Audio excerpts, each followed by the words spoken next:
میں ایک واقعہ آپ کو سناتا ہوں جو خود میرے ساتھ پیش آیا. میرے پاس کئی سال پہلے کی بات ہے، جرمنی سے ایک صاحب کا میرے پاس خط آیا اور انہوں نے اپنا حال یہ لکھا کہ میں پاکستان میں تھا اور وہاں سے پھر میں روزگار کی تلاش میں جرمنی آ گیا. جرمنی جب آیا تھا تو اس وقت دین کا کوئی احساس میرے دل میں نہیں تھا، دین کی کوئی فکر میرے دل میں نہیں تھی. میں صرف دنیا کمانے کے لیے یہاں پر آ گیا تھا، تو نہ اپنے دین کی کچھ خبر تھی، نہ معلومات تھی، نہ اس پر عمل تھا. لیکن یہاں پر رہتے رہتے میں نے ایک کرسچن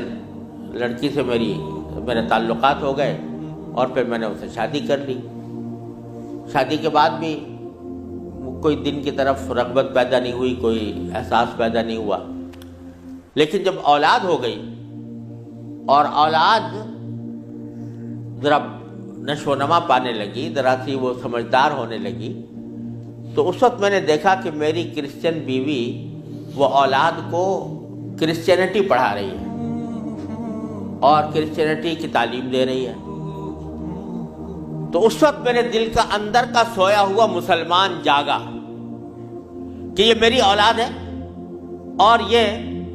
کرسچن بننے جا رہی ہے، میری بیوی اس کو کرسچینٹی پڑھا رہی ہے.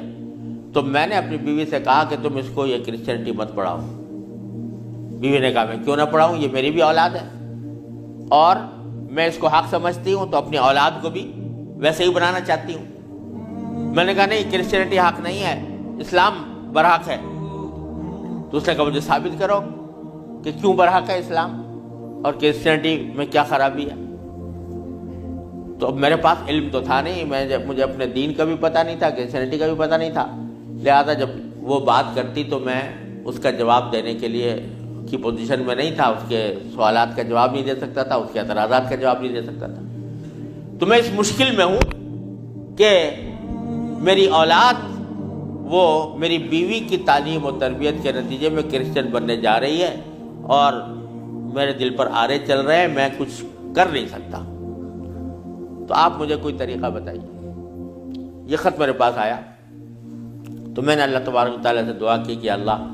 کوئی ایسی تدبیر اس دل میں ڈال دیجیے کہ جس سے اس بیچارے مسلمان کی مشکل حل ہو. تو میں نے اس کو لکھا کہ ایک تو میری کتاب ہے واٹ از کرسچینٹی کے نام سے، جس میں کرسچینٹی کے بارے میں تفصیل ہے. تو وہ کتاب میں نے بھیجی اور ساتھ میں اس سے کہا کہ آپ اپنی بیوی سے بحث کرنا بند کر دیں، کیونکہ بحث کرنے سے کچھ فائدہ نہیں ہوگا. آپ کو خود معلومات نہیں ہے اور بحث کرنے سے ویسے بھی فائدہ نہیں ہوتا. جب بحث مباحثہ شروع ہوتا ہے تو ہر ایک آدمی چاہتا ہے دوسرے کو زیر کر دے، اس سے کوئی خاص فائدہ نہیں ہوتا. تو آپ بحث کرنا تو بند کر دیں، البتہ ان کو دو باتوں پر آمادہ کر لیں. ایک بات تو یہ کہ اس سے یہ کہیں کہ بھئی خدا کو تم بھی مانتی ہو اور میں بھی مانتا ہوں، اور یہ بھی مانتی ہو کہ خدا سے دعا کی جاتی ہے. تو آؤ ہم دونوں بیٹھ کر یہ دعا کریں، اکٹھے بیٹھ کر یہ دعا کریں کہ یا اللہ اگر اسلام برحق ہے تو ہمارا سینہ اسلام کے لیے کھول دیجئے، اس پر عمل کی توفیق عطا فرمائیے. اور اگر کرسچینٹی برحق ہے تو پھر کرسچینٹی کے اوپر ہمارا دل کو مطمئن کر دیجئے. دونوں مل کے یہ دعا کیا کریں. ایک تو اس بات پر اس کو آمادہ کریں، دوسرے اس بات پر آمادہ کریں میں کتاب بھیج رہا ہوں کہ وہ کتاب کا مطالعہ کر لیں. میں نے یہ لکھ تو دیا، اللہ تعالیٰ سے دعا بھی کی کہ اللہ میں نے لکھ تو دیا ہے، اس کو مؤثر و مفید بنا دیجئے. کچھ عرصے کے بعد اس ساتھی کا خط آیا. اس نے لکھا کہ الحمدللہ میری بیوی نے آپ کی دونوں باتیں تو مان لی ہیں اور کہا کہ یہ دعا بھی کروں گی اور یہ کتاب بھی پڑھوں گی، لیکن ابھی کوئی فرق نہیں آیا، معاملہ کیوں کا توں ہے. تو میں نے پھر ان کو خط لکھا کہ آپ گھبرائیں نہیں اور اس عمل کو جاری رکھیں، دعا کرتے رہیں، تو گھبرائیں نہیں. اس کے کچھ عرصے کے بعد ان کا خط آیا میرے پاس. اس میں انہوں نے لکھا کہ عجیب و غریب واقعہ ہو گیا وہ یہ کہ میری بیوی وہ کسی جگہ کوئی ڈگری کورس کر رہی تھی، اس سلسلے میں یونیورسٹی گئی، اور یونیورسٹی سے واپس آتے ہوئے ہم دونوں واپس آ رہے تھے، وہ گاڑی ڈرائیو کر رہی تھی، میں اس کے برابر میں بیٹھا ہوا تھا، تو اچانک اس نے گاڑی ایک جگہ روک کر اور اس نے اپنا سر اسٹیئرنگ کے اوپر جھکا لیا اور بے تحاشا رونے لگی۔ میں سمجھا کہ خدا نہ کرے اس کے اوپر کوئی دل کا دورہ پڑا ہے یا کوئی تکلیف ہوئی ہے، تو میں پریشان ہوا۔ میں نے پوچھا کیا بات ہے، تو روتے روتے اس سے بولا نہیں جا رہا تھا۔ بمشکل جب میں نے بار بار پوچھا تو اس نے ایک جملہ کہا کہ میں اور کوئی تکلیف نہیں ہے، بس مجھے تم مسلمان بنا دو، اسلام میں قبول کرنا چاہتی ہوں۔ کہتے مجھے اپنے کانوں پر اعتبار نہیں آیا کہ یہ وہی عورت ہے کہ جو اتنی شدت کے ساتھ مجھ سے بحث کیا کرتی تھی، اور اب یہ کرے کہ میں نے کیا کہا، تو بار بار میں نے اس سے پوچھا تو اس نے کہا کہ نہیں، میں سچ کہہ رہی ہوں کہ مجھے مسلمان ہونا ہے، تو مجھے کہیں لے جا کر مجھے مسلمان بناؤ۔ میں پھر اس کو فوراً اسلامی سینٹر میں لے گیا، وہاں جا کے اس نے کلمہ شہادت پڑھا، مسلمان ہوئی، اور اس نے خط میں لکھا تھا کہ یہ اتفاق سے یہ دن رمضان کا تھا، اور آج پہلا موقع ہے کہ ہم دونوں نے سحری میں اٹھ کر ہم دونوں نے اکٹھا روزہ رکھا ہے، اور آپ کو خط لکھ رہے ہیں، اور دوسرا خط میری بیوی کی طرف سے ہے۔ تو دوسرا خط اس کے ساتھ تھا اس کی بیوی کی طرف سے، اور اس نے مجھے لکھا تھا کہ میں آپ کا شکریہ ادا کرتی ہوں کہ آپ نے مجھے ایک ایسا طریقہ بتایا جس کے ذریعے اللہ تبارک و تعالیٰ نے مجھے ہدایت عطا فرمائی۔ تو یہ میرے خود اپنے ساتھ پیش آیا ہوا واقعہ ہے۔ اللہ تعالیٰ سے اگر ہدایت مانگی جاتی ہے وہ دعا رد نہیں ہوتی۔ یعنی بہت سی دعائیں جو ہم دنیا کے لیے مانگتے ہیں کہ یا اللہ ہمارا روزگار لگ جائے، ہماری دولت میں اضافہ ہو جائے، اس میں ضروری نہیں کہ اللہ تبارک و تعالیٰ وہی چیز دے دیں جو آپ نے مانگی ہے، اس لیے کہ بعض اوقات اللہ تعالیٰ کے علم میں ہوتا ہے کہ یہ چیز اس کو دیں گے تو اس کے لیے نقصان دہ ہوگی، کوئی اور چیز دے دیتے ہیں، اس سے اچھی چیز دے دیتے ہیں۔ بعض مرتبہ آدمی مانگتا ہے کہ مجھے میری دولت میں اضافہ ہو جائے، لیکن اللہ تعالیٰ جانتے ہیں کہ اس کی دولت میں اضافہ ہوگا تو پتہ نہیں یہ کس وادی میں جا کے گرے گا، لہذا وہ نہیں دیتے اس کو، لیکن دعا کا ثواب اس کو دے دیتے ہیں۔ اسی طریقے سے بعض اوقات دنیا کے بارے میں اگر یہ ہو کہ بھئی اللہ میاں مجھے محسن فرض کرو کہ بیمار ہے تو شفا مل جائے، تو بیماری کے اندر بعض اوقات اللہ تعالیٰ جانتے ہیں کہ اس کا بیمار رہنا ہی اس کے حق میں زیادہ فائدہ مند ہے، تو وہ بعینی ہی وہ چیز نہیں دیتے لیکن اس سے اچھی چیز عطا فرما دیتے ہیں۔ یہ اللہ تبارک و تعالیٰ کی سنت ہے دنیاوی چیزوں کے بارے میں۔ لیکن اگر کوئی ہدایت مانگے سچے دل سے،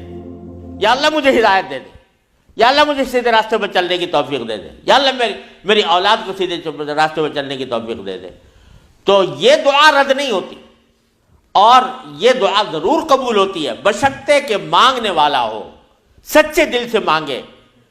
خشوع کے ساتھ مانگے، اللہ تعالیٰ سے مانگنے کے انداز میں مانگے،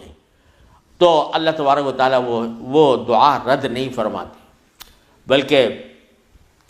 میرے شیخ حضرت عارفی رحمۃ اللہ علیہ فرمایا کرتے تھے کہ اپنے اللہ میاں سے جب کوئی مانگو تو مچل کر مانگا کرو، یعنی اپنے اللہ میاں سے باتیں کیا کرو، کہہ دیا کرو یا اللہ یا تو مجھے ہدایت دے دیجئے ورنہ آخرت میں مجھ سے مواخذہ نہ فرمائیے گا، یا تو مجھے ہدایت دے دیجئے، گناہوں سے بچا لیجئے، اپنی نافرمانیوں سے بچا لیجئے، یا پھر آخرت میں میری گرفت نہ فرمائیے گا۔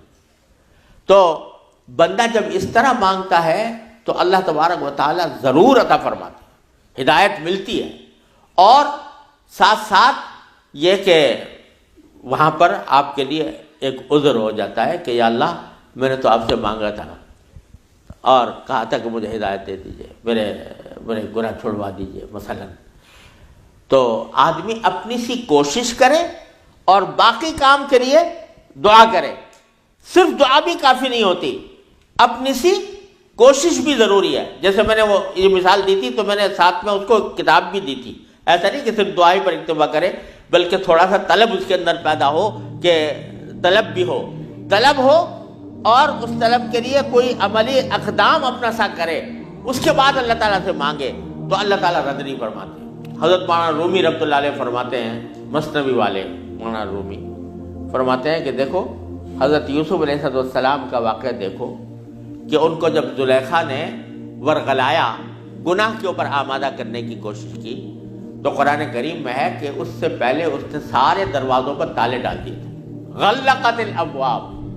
سارے دروازوں پر تالے ڈال دیے تھے، اور پھر حضرت یوسف علیہ السلام کو بہکایا، ورغلایا۔ تو حضرت یوسف علیہ السلام آنکھوں سے دیکھ رہے تھے کہ سامنے دروازوں پر تالے پڑے ہوئے ہیں، نکلنے کا راستہ نہیں ہے، لیکن انہوں نے یہ سوچا کہ میرے بس میں اتنا ہے کہ دروازے تک چلا جاؤں، بھاگ گئے، تو بھاگ گئے، دروازے تک پہنچ گئے،